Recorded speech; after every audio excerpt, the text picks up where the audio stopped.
pagi hari yang cerah, bersamaan dengan mentari yang mulai menyinari semesta, terdapat dua keluarga bahagia yang bersiap untuk melakukan aktivitas di pagi yang cerah ini. Bang, Udah bangun nih. iya nih. Apa enggak sarapan dulu? Enggak, langsung berangkat aja. Orang tua Panca dan Arya selalu sibuk bekerja di luar kota. Mereka menjalani hari-hari hanya berdua karena jarang bersama dengan orang tua mereka.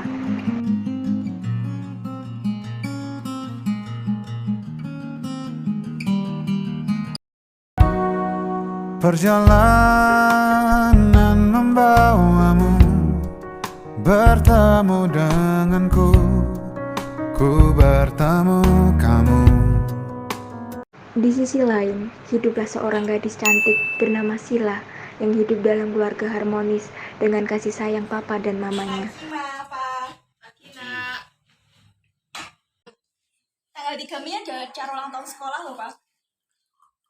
Oh iya, pasti acaranya sangat meriah seperti tahun kemarin. Kalau itu sudah pasti sih. Nih kamu makan dulu, nanti telat. Harta yang paling berharga adalah keluarga. Istana yang paling indah adalah keluarga. Ma, Pak Sila berangkat dulu ya. Iya, hati-hati di jalan ya. Ya. Assalamualaikum. Sekarang pukul 7, itu artinya jam pelajaran sekolah akan dimulai 15 menit lagi. Panca sedang berjalan menyusuri koridor sekolah yang sudah terlihat sepi. Panca!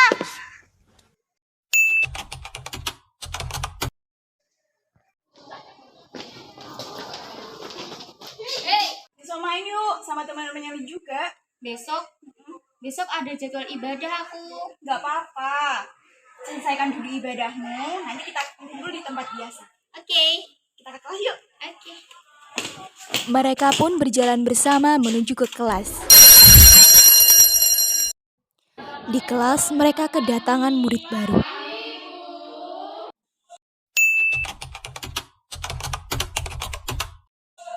Anak-anak, di sini kita kedatangan murid baru.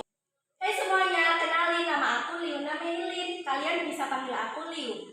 Aku pindahan dari Jakarta. Baiklah, semoga kalian bisa akrab dengan Liu. Liu, kamu bisa duduk di samping Sila. Sila, tolong angkat tanganmu.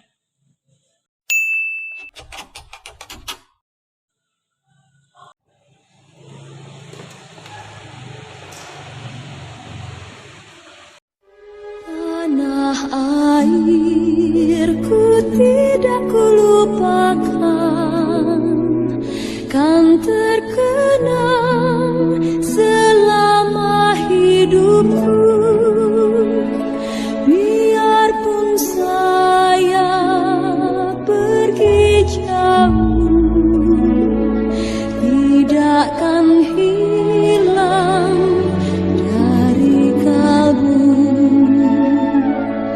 Tanahku yang ku. Pembelajaran pun berlangsung hingga bel istirahat pun berbunyi. Liu, ke kantin yuk. Udah dulu deh, aku masih belum ready. Ya udah, kamu mau nitip apa? Air putih aja deh. Boleh kan? Boleh kok. Uangnya mana? Makasih. Tunggu ya Liu. Pembelajaran selanjutnya pun dimulai. Anak-anak, untuk pertemuan selanjutnya, kalian saya suruh untuk membuat tugas kelompok. Ini saya sudah membagi kelompoknya. Bu, saya ingin bertukar kelompok. Kenapa kamu kok ingin bertukar kelompok? Panca itu tidak terlalu pintar, pasti akan menjadi beban kelompok. Kaza, kamu sebaiknya membantu Panca jika Panca tidak mengerti materi tadi. Kan memang benar begitu. Maksudmu apa? Kayak dirimu pintar saja. Ya memang aku lebih pintar dari kamu. Halah, pintar apanya dirimu? Omongan saja seperti orang rendahan. Daripada kamu udah bodoh, beban kelompok lagi. Apa?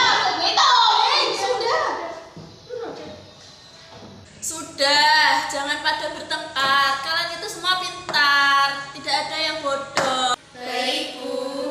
Iya Bu, saya tahu saya salah. Panca, maafkan aku atas perkataanku tadi ya.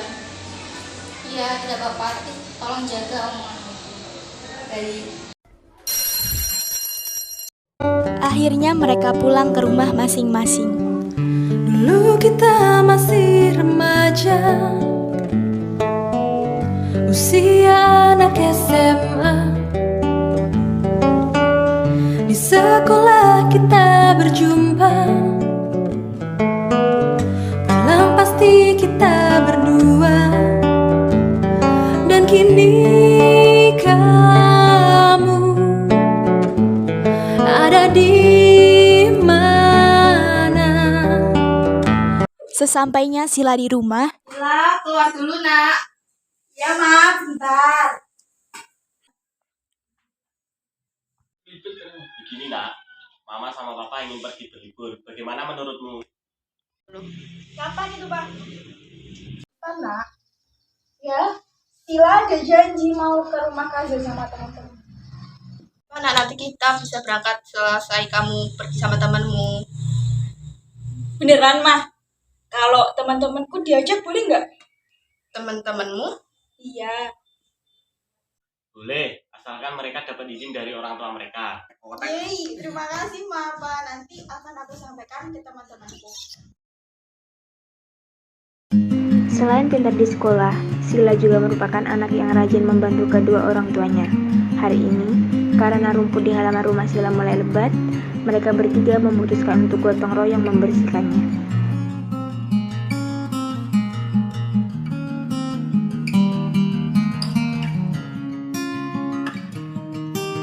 Sila, kamu nyapu lantai dulu ya. Iya, Ma.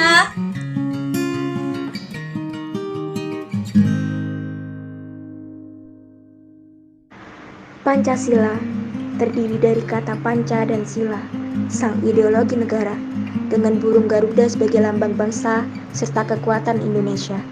Jangan lupakan pula 5 simbol yang mampu mempersatukan keberagaman yang ada. Pancasila adalah perekat sebagai simbol satu dalam jiwa bangsa. Pancasila mengubah perbedaan menjadi keindahan, menyirat keanekaragaman dalam kebersamaan, serta menciptakan kedamaian dalam berbagai kehidupan. Indonesia itu unik, terdiri dari beribu pulau, suku, bangsa, dan budaya, namun disatukan oleh satu Pancasila.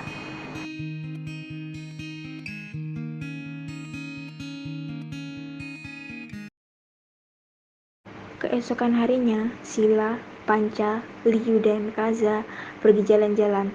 Mereka menunggu kedatangan Panca yang harus pergi beribadah terlebih dahulu. Mereka bertiga menunggu Panca di rumah Kaza.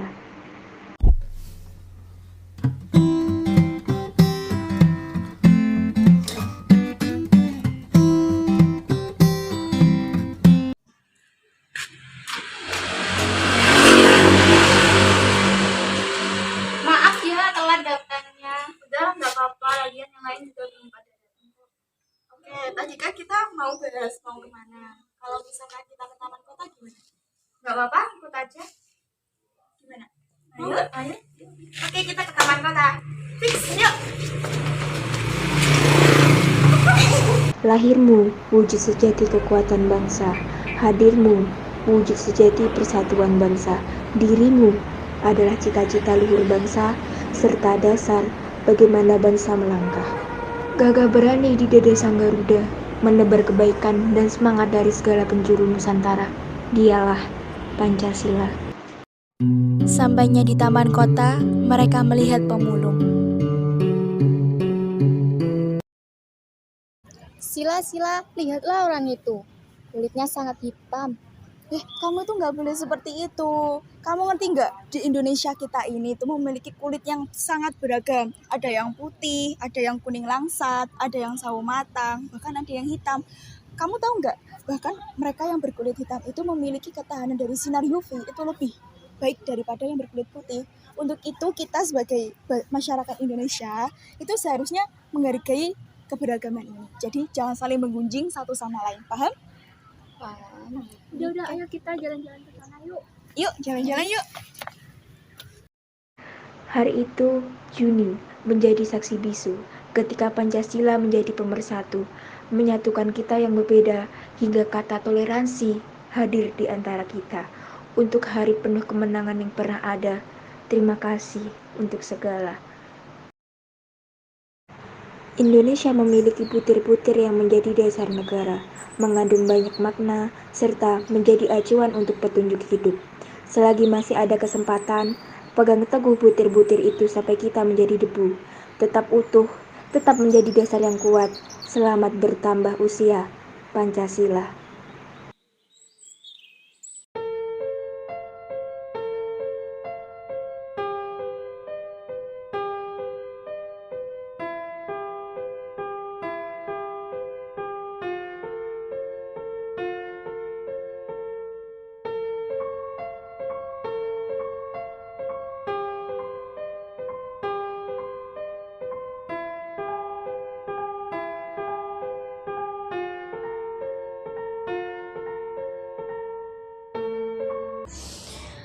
Pancasila adalah ideologi, jati diri, dan identitas bangsa Indonesia. Sebuah negara dikatakan kokoh apabila seluruh elemennya mengenali jati diri bangsanya sendiri.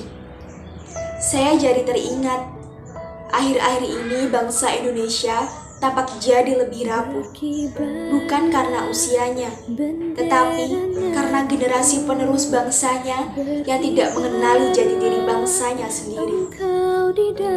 Banyak anak muda yang mengaku cinta dengan tanah air ini, tetapi tidak mengamalkan nilai Pancasila. Banyak anak muda yang meneriakan persatuan dan kesatuan bangsa, tetapi sibuk mengurusi perbedaan. Banyak anak muda yang melantangkan dengan bangga menjadi bagian bangsa Indonesia, tetapi tidak mengamalkan butir-butir Pancasila. Lalu bagaimana? Bagaimana bangsa ini akan terus berjalan jika generasi penerus bangsa tidak mengenali bangsanya sendiri? Tidak sedikit anak muda yang tahu bagaimana Indonesia ini berdiri. Tidak sedikit anak muda yang tahu bagaimana sejarah pertumpahan Pancasila itu berdiri. Pancasila seakan menjadi gelar sarjana yang tidak memiliki kemampuan apa-apa. Ada, tapi tak berguna.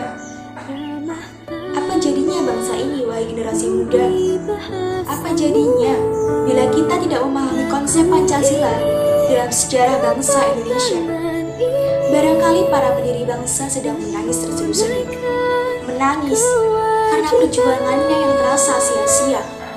Menangis karena generasi penerus bangsanya tidak lagi memiliki semangat nasionalisme. Menangis melihat Pancasila tidak lagi dijadikan sebagai pedoman untuk bermasyarakat dan bernegara. Pancasila sebagai konsep kajian sejarah seakan hanya menjadi bualan belaka. Jangankan untuk mengamalkannya, menghafalkannya saja terasa sangat berat. Jika terus begini, Pancasila akan terus tenggelam. Pancasila akan terus tenggelam dan Indonesia akan kehilangan identitasnya. Para penerus bangsa akan bingung dan terpecah belah karena tidak adanya pemersatu bangsa, dan ini tidak boleh dibiarkan. Generasi muda harus mengenal Pancasila. Dalam sejarah lahirnya bangsa Indonesia, kita harus membuat gebrakan agar Indonesia tetap berdiri kokoh meski usianya bukan lagi belasan tahun. Sejarah adalah pedoman. Sejarah adalah peristiwa penting. Sejarah adalah guru yang memberikan kita banyak pelajaran. Sejarah adalah bukti nyata. Sejarah adalah jembatan penghubung antara kita dan para leluhur berdirinya bangsa ini. Mari kita bakar kembali semangat generasi muda untuk menggali jati diri bangsa ini. Kita hasut kembali generasi muda untuk bersemangat mempelajari sejarah berdirinya bangsa ini. Kita gunakan sosial media sebagai sarana pemersatu bangsa Indonesia. Bhinneka Tunggal Ika. Berbeda-beda tetapi tetap satu jua. Karena perbedaan tidak menjadikan kita terpecah belah. Perbedaan menjadikan kita satu. Dalam indahnya nuansa keberagaman, kita buktikan kepada generasi terdahulu bahwa Pancasila masih di sini. Nasionalisme itu masih ada di dalam hati generasi penerus bangsa. Sejarah negeri ini masih menjadi ingatan yang abadi.